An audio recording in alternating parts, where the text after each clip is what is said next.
Hello again, everyone. I'm Erica Pizzi for JackCotton.com, and I'm here with Jack Cotton, our luxury real estate author, expert, and agent. And we are on step 6 of a 7-part series, How to Break into Luxury Real Estate. And this is a big one. This is a big one. Your first listing. Your first luxury listing. How exciting can that be? Very exciting. Where do you get it?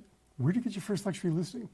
Well, first of all, there's 2 paths you can take. There's the fast track, which is expired listings. People don't understand how often expired listings come up in the high end. And that's because a lot of agents who get listings, they're well connected, they treat the business as an avocation rather than a vocation.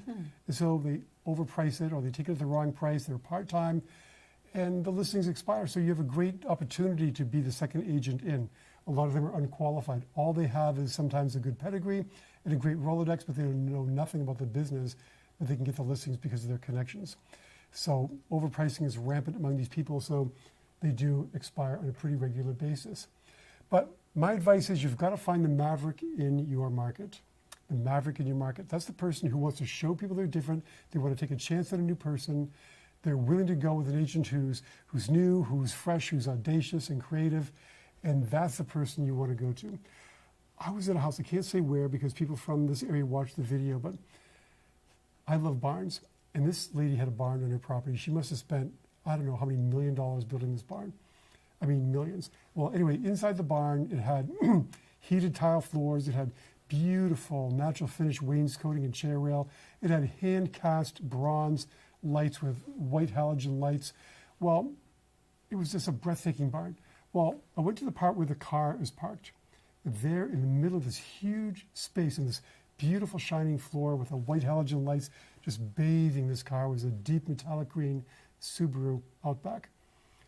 She's a Maverick. She spends, private jet, multi-million-dollar barn, but when she goes into town, she goes in a Subaru.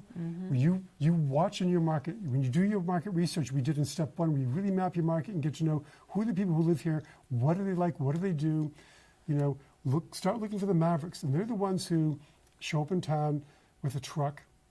I've shown multi-million-dollar homes where people show up in a pickup truck. They're trying to throw you off the track.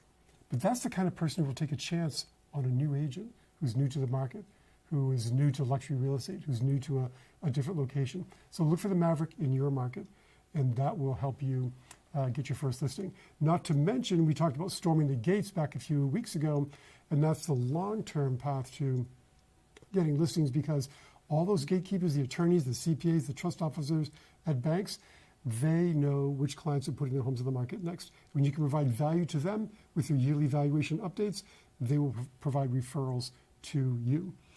So I always tell people on your first appointment, you want to diagnose before you prescribe. And salespeople can't help themselves. They go in and start blabbing away. You want to treat it as if you were a doctor. Ask them lots of questions. Ask them to show you the house, then go through on your own. I always have the seller show me their house, then I go back through with a recorder and a checklist. And I laser measure the whole house and I dictate the whole house. And then I execute my checklist while I'm there. And never, never, never do I give them the price on the first appointment. Even if I think I know what it is, and they're dying for the price on the first appointment. But I'm trying to create more mystique and a greater sense of value for the price opinion I'm ultimately going to give them by saying that, no, I just see your house first to reconcile all the market data I've already collected around the property I've just seen for the first time today. When I have enough confidence in my opinion that I can sign my name to it, I'll give you my opinion of value as to what your house should sell for. On the second appointment, you want to make your listing presentation. I like to give it in writing and also in PowerPoint. I leave them a bound thing that's personalized. It can't be some generic presentation. I also do, my listing presentations are 50 or 60 pages long. But I always have a 3-page executive summary in the front so they don't have to read the whole thing. But, listing presentations by the pound, the more they weigh, the better they have to be, right? Yeah. And sometimes I have to give appointments, presentations far away, like go to New York or Boston and make a listing presentation in a boardroom to a whole group of people, which is more gatekeepers, more beneficiaries. So be prepared for that as well. Always come back to their motivation when you're making your diagnosis and prescription. So that's basically it. That's step number 6. Step number 6. We've got step number 7 coming up. The fun one.